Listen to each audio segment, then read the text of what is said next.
मकर राशि दो ग्रह बच्चों को बिगाड़ते हैं। मकर राशि के जातकों आपको संभल जाना चाहिए, क्योंकि दो ग्रह ऐसे हैं जो बच्चों को बिगाड़ते हैं, आपके बच्चों को बिगाड़ते हैं।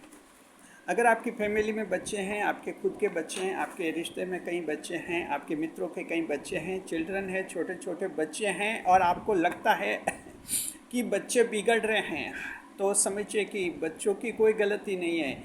ये गलती होती है दो ग्रहों की। जी, two planets are responsible for notoriety of your children.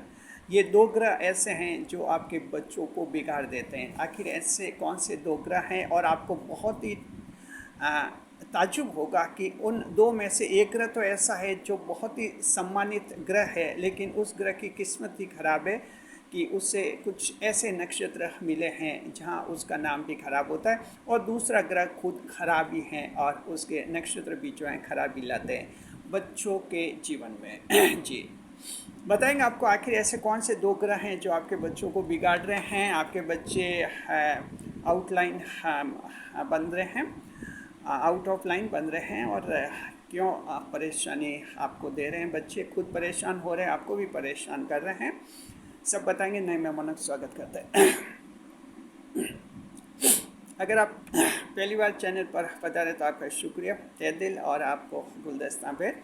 आपसे निवेदन की चैनल को सब्सक्राइब करें और हमारी विकास यात्रा में हिस्सेदारी अदा करें। जी, देखिए, ये दो ग्रह हैं आपके, बुध ग्रह और केतु ग्रह। जी, बुध ग्रह और केतु ग्रह, ये दोनों ग्रह ऐसे हैं जो बालक ग्रह माने जाते हैं। बुध ग्रह को बालक ग्रह माना जाते हैं, केतु को बालक समकक्ष ग्रह माना जाता है। तो इस तरह के ये दोनों ग्रह हैं। ये बच्चों को कैसे बिगाड़ते हैं? दरअसल इन ग्रहों को जो तीन तीन नक्षत्र मिले हैं, हर एक ग्रह को तीन तीन नक्षत्र मिले हुए होते हैं जिनके वो स्वामी होते हैं। 9 ग्रह होते हैं, तो हर एक नक्षत्र को तीन हर एक ग्रह को 3 नक्षत्र मिले होते हैं। इसी तरह से 27 नक्षत्र इन 9 ग्रहों में बांटे जाते हैं। उनके ये स्वामी होते हैं, मालिक होते हैं।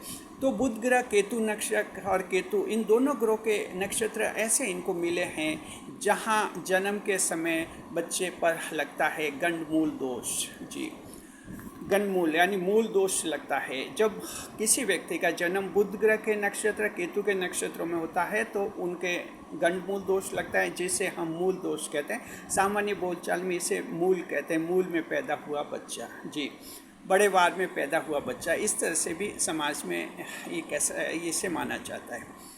ज्योतिष शास्त्र की शब्दावली में इसे कहते हैं गंडमूल दोष। जी, कौन से बुध ग्रह के नक्षत्र हैं, केतु के कौन से नक्षत्र हैं जिनमें जन्म होने से मूल दोष लगता है? पहले बुध ग्रह के नक्षत्र बताते हैं। बुध ग्रह के 3 नक्षत्र हैं जी, जिनमें मूल दोष लगता है। देखिए, बुध ग्रह का जो नक्षत्र बनता है जी, वो पहला नक्षत्र बनता है बुध ग्रह का अश्लेषा नक्षत्र। ये नक्षत्र कर्क राशि में आता है, अश्लेषा नक्षत्र। दूसरा बुध ग्रह का नक्षत्र बनता है ज्येष्ठा नक्षत्र, ये वृश्चिक राशि में आता है। और तीसरा नक्षत्र बनता है रेवती नक्षत्र, और ये मीन राशि में आता है। तो इस तरह से आप समझ गए कि ये 3 नक्षत्र बुध ग्रह के नक्षत्र। इन नक्षत्रों में जब बच्चे का जन्म होता है तो बच्चा कुछ बिगड़ जाता है। शुरू में उसका स्वास्थ्य खराब होता है, धीरे धीरे उसकी आदतें भी खराब हो जाती है, शैतानी करने लगता है, पढ़ाई में उसका मन नहीं लगता है, और खुद भी परेशान रहता है और आपको भी तंग करता है। अक्सर ये मूल दोष का असर बच्चों में रहता है, 12 से 14 साल तक रहता है। फिर 14 साल के बाद ये मूल दोष का असर कम हो जाता है। हालांकि जिंदगी भर तक थोड़ा बहुत असर तो इसका रहता ही है। बाद में भी जब बड़े होते हैं तब उनको जॉब और बिजनेस में कभी कभी नुकसान होता रहता है, लेकिन इतना नहीं होता है। हाँ, बचपन में काफ़ी परेशान होते हैं ऐसे बच्चे।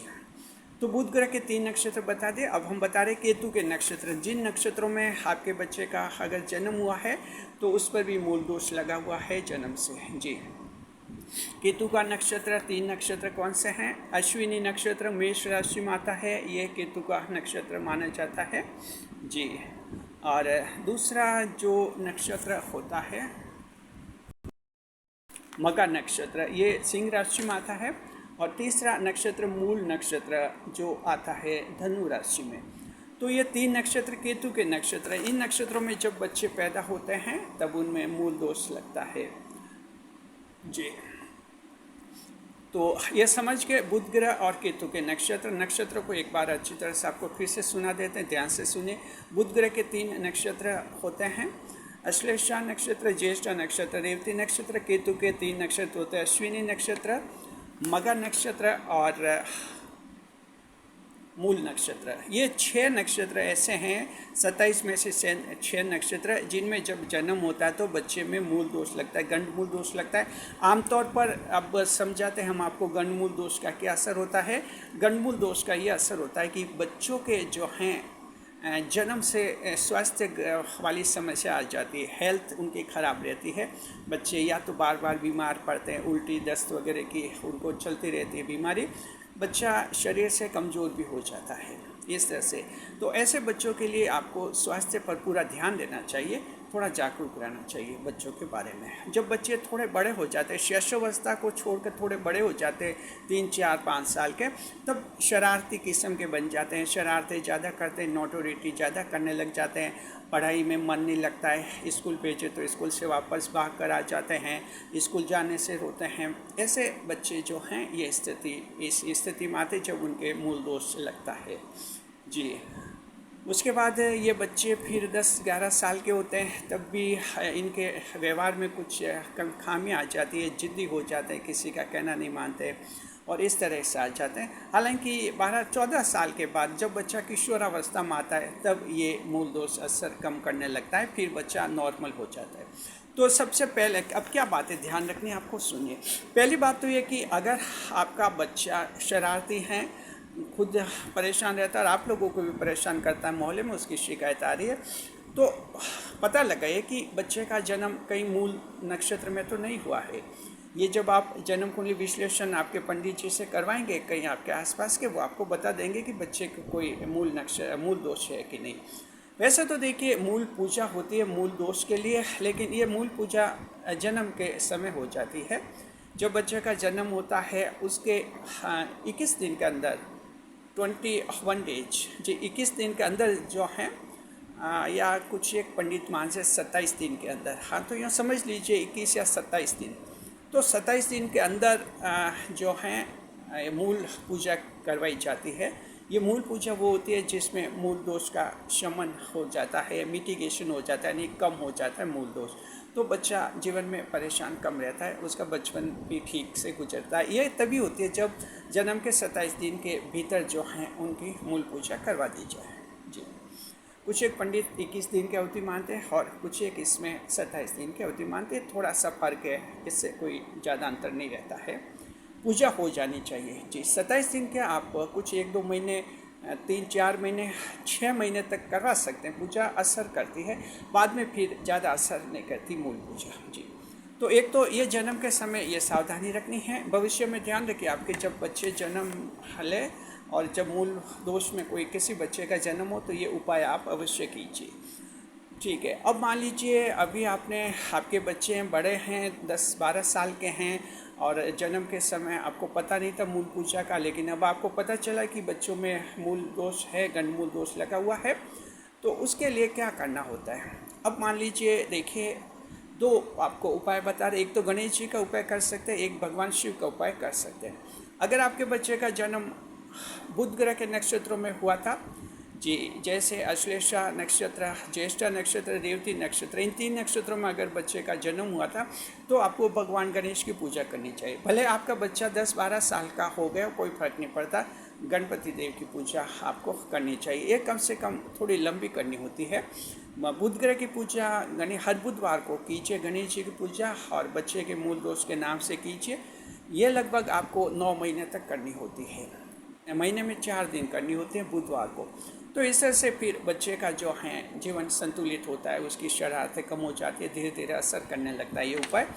जहाँ तक केतु के नक्षत्रों की बात है, तो केतु के नक्षत्रों में अगर बच्चे का जन्म हुआ है, जैसे अश्विनी नक्षत्र, मघा नक्षत्र और मूल नक्षत्र, इनमें अगर आपके बच्चे का जन्म हुआ तो आपको भगवान शिव का उपाय करना चाहिए, शिव जी की पूजा। ये भी 8-9 महीने तक कीजिए, धीरे धीरे असर कम होने लगेगा। तो इस तरह से आप लोगों के बच्चे जो 1 साल से लेकर 14 साल तक की आयु के हैं ज़्यादा परेशान कर रहे हैं आपको, ज़्यादा दुखी कर रहे हैं और समझ नहीं पा रहे बच्चों को कैसे संभालें, कैसे सुधारें, कोई भी बात समझाते उनके दिमाग में सेट ही नहीं हो रही है। तो देखिए, वैसे इसके कई कारण होते हैं, बच्चा शरारती होता है और भी कई कारण होते हैं, परिवार के संस्कार भी जिम्मेदार होते हैं, बच्चों के स्कूल में माहौल भी जिम्मेदार होते हैं, स्कूल में उनके कैसे दोस्त बने हुए उससे भी बच्चे का व्यवहार प्रभावित होता है, और कारण तो होते ही हैं। लेकिन ये ज्योतिष शास्त्र का ये कारण भी एक कारण है, ये भी अवश्य होता है कि उनके कई मूल दोष तो नहीं लगा हुआ है। जन्म कुल विश्लेषण से पता कराइए और ये उपाय जो हमने बताए हैं ये उपाय आप कर लीजिए। आपके बच्चे का जीवन संतुलित हो जाएगा, अच्छा हो जाएगा और मूल दोष का असर खत्म हो जाएगा और आने वाले दिनों में फिर कोई बड़ी समस्या बच्चे के जीवन में कभी नहीं आएगी। शुक्रिया आपका, खुश रहे, खुशहाल रहे। हमारे चैनल के साथ वीडियो पर लाइक करें, कमेंट करें, शेयर करें।